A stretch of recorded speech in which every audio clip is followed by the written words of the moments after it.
श्री राम चतुःपचाश सर्ग। हनुमान जी का भेद नीति के द्वारा वानरों को अपने पक्ष में करके अंगद को अपने साथ चलने के लिए समझाना। तारापति चंद्रमा के समान तेजस्वी तार के ऐसा कहने पर हनुमान जी ने यह माना कि अब अंगद ने वह राज्य जो अब तक सुग्रीव के अधिकार में था हर लिया। इस तरह वानरों में फूट पड़ने से बहुत से वानर अंगद का साथ देंगे और बलवान अंगद सुग्रीव को राज्य से वंचित कर देंगे। ऐसी संभावना का हनुमान जी के मन में उदय हुआ। हनुमान जी यह अच्छी तरह जानते थे कि वाली कुमार अंगद 8 गुण वाली बुद्धि से, 4 प्रकार के बल से और 14 गुणों से संपन्न है। अब इसके ऊपर 3 टिप्पणियां हैं 8 गुणों के बारे में। बुद्धि के 8 गुण हैं: सुनने की इच्छा, सुनना, सुनकर ग्रहण करना, ग्रहण करके धारण करना, उहापोह करना, अर्थ या तात्पर्य को भली भांति समझना तथा तत्व ज्ञान से संपन्न होना। अब 4 प्रकार के बल के बारे में। साम, दाम, भेद और दंड, ये जो शत्रु को वश में करने के 4 उपाय नीति शास्त्र में बताए गए हैं, उन्हीं को यहाँ 4 प्रकार का बल कहा गया है। किन्हीं किन्हीं के मत में बाहुबल, मनोबल, उपाय बल और बंधुबल, ये 4 बल हैं।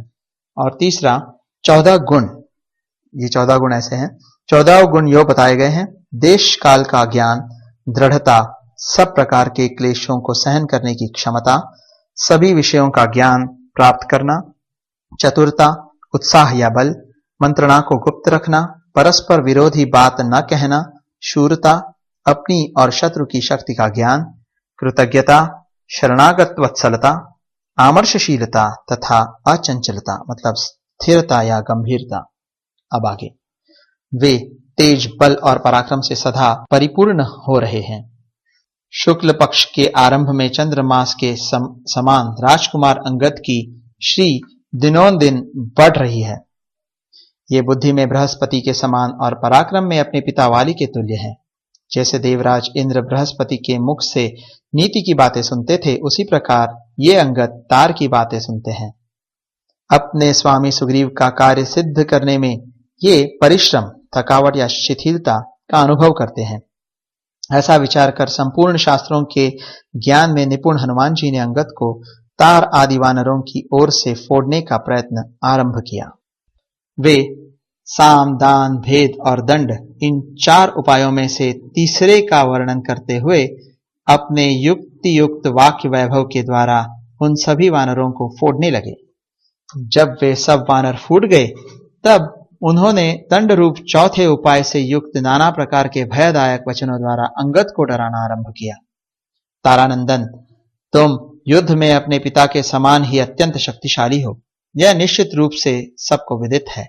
जैसे तुम्हारे पिता वानरों का राज्य संभालते थे, उसी प्रकार तुम भी उसे दृढ़तापूर्वक धारण करने में समर्थ हो। किंतु वानर शिरोमणे, ये कपि लोग सदा ही चंचल चित्त होते हैं। अपने स्त्री पुत्रों से अलग रहकर तुम्हारी आज्ञा का पालन करना इनके लिए सही नहीं होगा। मैं तुम्हारे सामने कहता हूं, ये कोई भी वानर सुग्रीव से विरोध करके तुम्हारे प्रति अनुरक्त नहीं हो सकते। जैसे ये जांबवान, नील और महाकपि सुहोत्र है, उसी प्रकार मैं भी हूं। मैं तथा ये सब लोग साम, दान आदि उपायों द्वारा सुग्रीव से अलग नहीं किए जा सकते। तुम दंड के द्वारा भी हम सबको वानर राज से दूर कर सको, यह भी संभव नहीं है। अतः सुग्रीव तुम्हारी अपेक्षा प्रबल है। दुर्बल के साथ विरोध करके बलवान पुरुष चुपचाप बैठा रहे, यह तो संभव है, परंतु किसी बलवान से वैर बांधकर कोई दुर्बल पुरुष कहीं भी सुख से नहीं रह सकता।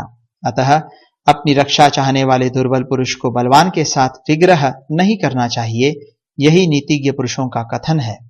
तुम जो ऐसा मानने लगे हो कि यह गुफा हमें माता के समान अपनी गोद में छिपा लेगी, इसलिए हमारी रक्षा हो जाएगी, तथा इस बिल की अभेद्यता के विषय में जो तुमने तार के मुंह से कुछ सुना है, यह सब व्यर्थ है, क्योंकि इस गुफा को विदीर्ण कर देना लक्ष्मण के बाण के लिए बाएं हाथ का खेल है, अत्यंत तुच्छ कार्य है।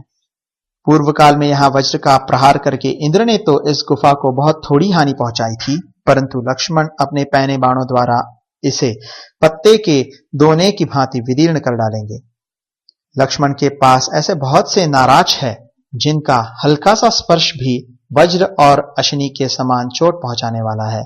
वे नाराज पर्वतों को भी विदीर्ण कर सकते हैं।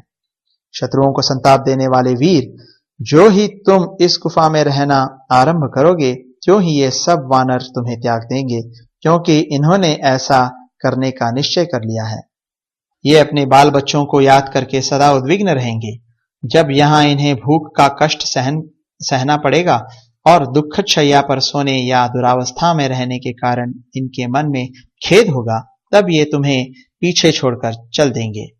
ऐसी दशा में तुम हितैषी बंधुओं और सुहृदों के सहयोग से वंचित हो उड़ते हुए तिनके से भी तुच्छ हो जाओगे और सदा अधिक डरते रहोगे, अथवा हिलते हुए तिनके से अत्यंत भयभीत होते रहोगे। लक्ष्मण के बाण घोर, महान वेगशाली और दुर्जय हैं। श्री राम के कार्य से विमुख होने पर तुम्हें कदापि मारे बिना नहीं रहेंगे। हमारे साथ चलकर जब तुम विनीत पुरुष की भांति उनकी सेवा में उपस्थित होगे, तब सुग्रीव क्रमशः अपने बाद तुम ही को राज्य पर बिठाएंगे। तुम्हारे चाचा सुग्रीव धर्म के मार्ग पर चलने वाले राजा हैं। वे सदा तुम्हारी प्रसन्नता चाहने वाले, दृढ़ व्रत, पवित्र और सत्य प्रतिज्ञ है, अतः कदापि तुम्हारा नाश नहीं कर सकते। अंगद, उनके मन में सदा तुम्हारी माता का प्रिय करने की इच्छा रहती है। उनकी प्रसन्नता के लिए ही वे जीवन धारण करते हैं। सुग्रीव के तुम्हारे सिवा दूसरा कोई पुत्र भी नहीं है, इसलिए तुम्हें उनके पास चलना चाहिए। इस प्रकार श्री वाल्मीकि निर्मित आर्ष रामायण आदि काव्य के किष्किंधा कांड में 54वां सर्ग पूरा हुआ।